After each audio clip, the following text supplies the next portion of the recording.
اچھا جی، اب میں آتا ہوں جی محرم میں دسترخوان وسیع کرنا کیسا ہے۔ اس بارے میں ایک روایت ہے کہ عاشورہ کے دن جو اپنے اہل و عیال پر دسترخوان وسیع کرے گا، ان کو کھلائے گا، تو اللہ اس کے رزق میں برکت دیں گے۔ یہ روایت سند کے لحاظ سے کمزور ہے۔ بعض علماء کی رائے یہ ہے کہ اگرچہ کمزور روایت ہے مگر فضائل میں چلتی ہے، تو کوئی اچھی نیت سے دسترخوان وسیع کر دے، وسیع کر رہا ہے نا، کوئی یتیم کے منہ سے نوالا تو نہیں چھین رہا نا، کھلا ہی رہا ہے، تو اگر کوئی گھر والوں پہ اس دن اچھا کھلا دے گا تو اس میں کیا حرج ہے۔ بعض علماء کی یہ رائے ہے، وہ بھی اصحاب علم ہے۔ لیکن بندہ ایک کو ہمیشہ سے ایک اشکال رہا ہے کہ جب ایک بالکل بے غبار صحیح حدیث ہمارے سامنے موجود ہے تو اس کے مقابلے میں ایسی کمزور روایت کو ہم کس بیس پہ ترجیح دے سکتے ہیں۔ ہمارے سامنے جو بے غبار اور بالکل مستند حدیث ہے جس کی سند پہ کوئی کلام نہیں ہے، وہ ہے روزہ، عاشورہ کے دن روزہ رکھنا چاہیے۔ روزہ اور دسترخوان آپس میں جمع نہیں ہو سکتے، یعنی عاشورہ کے دن جب آپ دسترخوان وسیع کریں گے تو روزہ کیسے رکھیں گے؟ تو بعض لوگوں نے یہ تعویل کی ہے کہ افطاری میں کر لیں آپ، تو افطاری میں تو 10 تاریخ نہیں رہے گی نا، 11 شروع ہو جائے گی، وہ تو 11 محرم ہو جائے گی۔ بعض لوگوں نے یہ کہا کہ جی 9 محرم کو جب سورج غروب ہو تو عاشورہ کی رات کو دسترخوان وسیع کر لیں۔ تو حدیث کے ظاہر سے تو عاشورہ کا دن معلوم ہوتا ہے کہ جب عاشورہ والا دن شروع ہو چکا ہو، یعنی صبح صادق کے بعد، یعنی حدیث میں تکلفات کرنے پڑ رہے ہیں، اس کی تعویلات کرنی پڑ رہی ہیں۔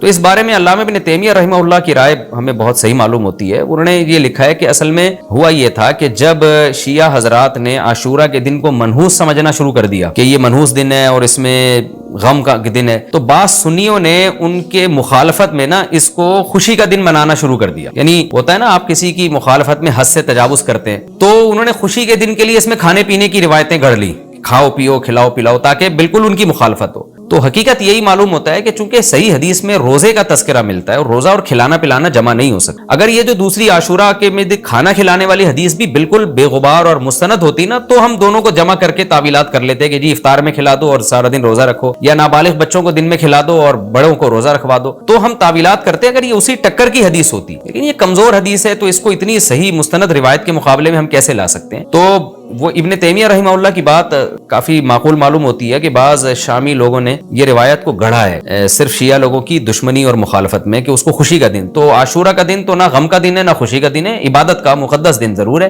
تو برکت کا دن ضرور ہے۔ تو اس لیے اس میں صحیح بات یہی معلوم ہوتی ہے کہ یہ کھلانا پلانا والا جو روایت ہے یہ ہمیں صحیح معلوم نہیں ہوتی۔ روزہ رکھیں، اور افطاری میں تو ویسے ہی دسترخوان وسیع کرنا چاہیے، افطاری میں سموسے پکوڑے جلیبیاں بچوں کو کھلائیں تاکہ ان کو روزہ رکھنے کی اور زیادہ حوصلہ افزائی ہو۔ تو اس لیے ہماری رائے اس میں یہی ہے کہ عاشورہ کے دن بس روزہ ہی کی فضیلت ہے، دسترخوان والی بات ہمیں ٹھیک معلوم نہیں ہوتی، کیونکہ اس کے مقابلے میں جو ہے نا، دسترخوان والی حدیث کے مقابلے میں زیادہ صحیح حدیث ہے جو روزہ تو کھانا پینے سے اجتناب کا نام ہے، اور افطاری میں تو ویسے ہی آدمی کھا لیتا ہے، وہ اس کے لیے پھر ضرورت نہیں ہے الگ سے ہمیں کسی روایت۔ ایک اور سوال سبیلوں کے حوالے سے پوچھا جاتا ہے کہ محرم میں سبیلیں لگانا، ان سبیلوں سے پانی پینا، تو دیکھیں وہ بھی شیعہ حضرات کا مسلک ہے، ان کا کانسیپٹ ہے کہ وہ حضرت حسین کے نام کی سبیلیں لگاتے ہیں۔ میں بار بار کہہ رہا ہوں کسی کو چھیڑے نہیں، اپنا مسلک چھوڑے نہیں، دوسرے کو چھیڑے نہیں۔ یہ میں اہل سنت والجماعت کے لیے مسائل ریکارڈ کروا رہا ہوں کہ ہمارے لیے کسی بھی چیز کے جائز اور ثواب ہونے کے لیے دلیل کی ضرورت ہے۔ دلیل قرآن و سنت ہے، صحابہ ہیں، تو ہمیں نہ اہل بیت سے اس کا کوئی ثبوت ملتا ہے، نہ صحابہ سے، نہ قرآن و سنت سے کہ محرم میں صحابہ نے سبیلیں لگائیں۔ حضرت حسین رضی اللہ تعالیٰ عنہ کی شہادت کے بعد اہل بیت میں سے کسی نے سبیلیں لگائی ہوں یا انہوں نے سبیلیں لگانے کا حکم دیا ہو، کہیں بھی نہیں ملتا۔ یہ عمل بھی بدعت ہے، ناجائز ہے، اس سے اجتناب کریں۔ اور ایک عجیب بات ہے، کبھی آپ اس کو غم کا مہینہ کہتے ہیں اور کالے کپڑے پہنتے ہیں اور سبیلیں لگا کے لوگوں کو شربت پلا رہے ہیں، تو یہ تو خوشی کے موقع پہ ہوتا ہے نا، خوشی کے موقع پہ کھلایا پلایا جاتا ہے، تو یہ کنفیوژن ہے کہ یہ خوشی منا رہے ہیں کہ غم منا رہے ہیں۔ تو کھلانا پلانا خوشیوں کے موقع پہ ہوتا ہے، تو اس لیے آپ ان چیزوں سے اجتناب کریں، نہ سبیل لگائیں، نہ اس پہ کھڑے ہو کر پانی پیئیں۔ جو لگا کے بیٹھا ہے اس کو چھیڑے نہیں، آپ تنگ نہ کریں، وہ اس کا مسلک ہے، اس کو چھوڑ دیں۔ دنیا میں بہت سارے فرقے ہیں، کس کو آپ قابو میں کریں گے؟ ملک میں انارکی پھیلتی ہے، ملک میں فسادات ہوتے ہیں، کسی سے نفرت کرنے کی ضرورت نہیں ہے، کسی کو ٹاؤنٹنگ کرنے کی ضرورت نہیں ہے، طنز تانے کی ضرورت نہیں ہے۔ جو لگا کے بیٹھا ہوا ہے لگائے، جو پی رہا ہے اس کو پینے دیں، چھیڑے نہیں۔ لیکن میں آپ کے لیے یہ کہہ رہا ہوں جو اس وقت میرا پروگرام سن رہے ہیں، اگر آپ قرآن و سنت ہی کو فالو کرتے ہیں، آپ اہل سنت والجماعت میں ہیں، یا تو میں بار بار کہتا ہوں پورے شیعہ ہو جائے نا، پھر آپ ڈبل مسلکوں پہ چلنا تو یہ دنیا میں کسی کا بھی اصول نہیں ہے کہ آدھا ادھر آدھا ادھر، وہ تو کہیں کا بھی نہیں ہوتا۔ یا تو پورے ادھر ہو جائیں یا پھر پورے اہل سنت والجماعت بن جائیں۔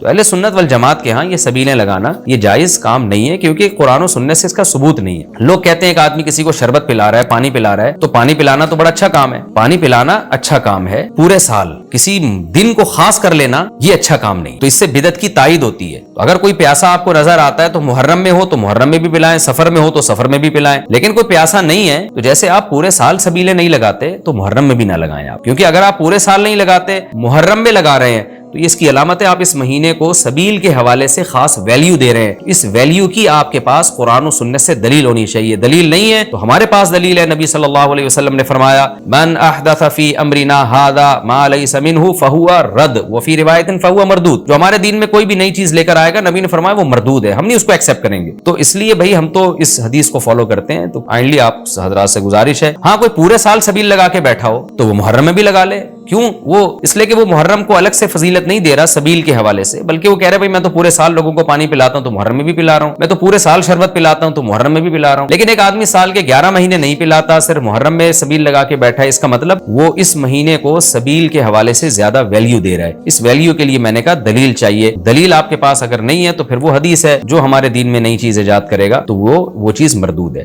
اس لیے اس عمل سے بھی اجتناب کریں۔ دیکھیں جنت میں جانے کے لیے ہمیں وہ کام کرنے پڑیں گے جو اللہ رسول نے بتائے ہیں، اور اس میں اپنی طرف سے ایڈیشن کرنا یہ ناجائز ہے۔ اس عمل کو شریعت میں بدعت سیئہ کہا جاتا ہے۔ اللہ تعالی ہماری حفاظت۔